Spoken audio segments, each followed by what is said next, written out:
Hello people. I'm పూజ. మన last 2 videos చూసారా? మీకు ఎక్స్‌ప్లనేషన్ నచ్చితే కామెంట్ చేయడం అస్సలు మర్చిపోకండి. సో, మనం సెకండ్ వీడియోలో ఏం నేర్చుకున్నాం? కన్‌స్ట్రక్టర్‌ని ఎలా యూజ్ చేయాలి? కన్‌స్ట్రక్టర్ అంటే ఏంటి? అని మీకొక చిన్న ఐడియా అయితే వచ్చిందనుకుంటున్నా. సో, నేను నెక్స్ట్ ఏం చెప్దామనుకుంటున్నా అంటే, కన్‌స్ట్రక్టర్‌లో పారామీటర్స్ ఎలా ఉంటాయి? కన్‌స్ట్రక్టర్‌లో అసలు ఆర్గ్యుమెంట్స్ అంటే ఏంటి? ఎలా పాస్ జేయాలి? అన్నీ తెలుసుకుందాం మనం ఇప్పుడు. అయితే అందులో దానికంటే ముందు ఒక 2 టాపిక్స్ మీకు తెలియాలి. ఫస్ట్ ఏంటంటే method creation and next arguments అంటే ఏంటి? పారామీటర్స్ అంటే ఏంటి? అని చూద్దాం. ఈ వీడియోలో మెథడ్ ఎలా క్రియేట్ చేయాలో చూద్దాం. నెక్స్ట్ వీడియోలో నెక్స్ట్ కాన్సెప్ట్ చెప్తా. ఎందుకంటే మన వీడియోస్ అన్ని షార్ట్‌గా ఉండాలి. అందరికి ఈజీగా అర్థమైపోవాలి. అంతే. అది మన మెయిన్ కాన్సెప్ట్. సో, ఫస్ట్ ఏంటి అంటే ఇది మన క్లాస్. Main class. సో, ఏంటి నేనేమని తీసుకున్న నేమ్ మెథడ్ క్రియేషన్ అంతే. ఇప్పుడేంటి మన టాపిక్ ఏంటి? మెథడ్‌ని ఎలా క్రియేట్ జేయాలి? అసలొక ఫంక్షన్ అంటే ఏంటి?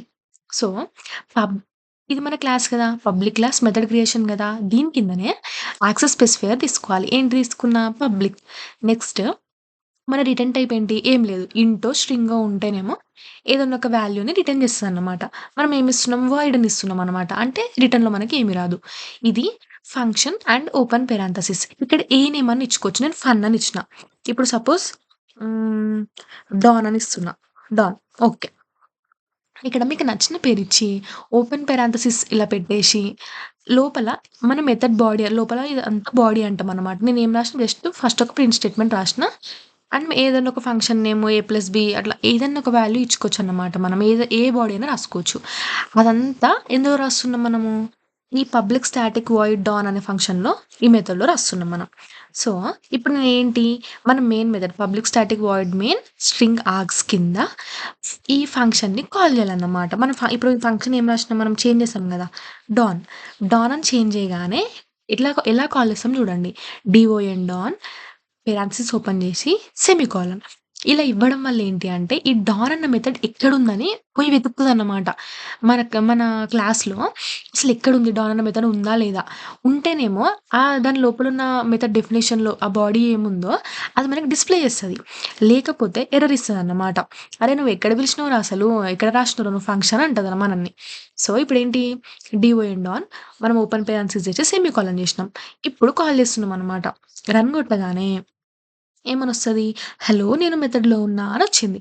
ఈ ప్రింట్ స్టేట్‌మెంట్ ఎందుకొచ్చింది అనంటే, మనము ఈ ఫంక్షన్ లోపల ఏం రాసినాం? ఇదే రాసినాం. కాబట్టి ఇదే వచ్చింది. సపోజ్ ఇప్పుడు నేను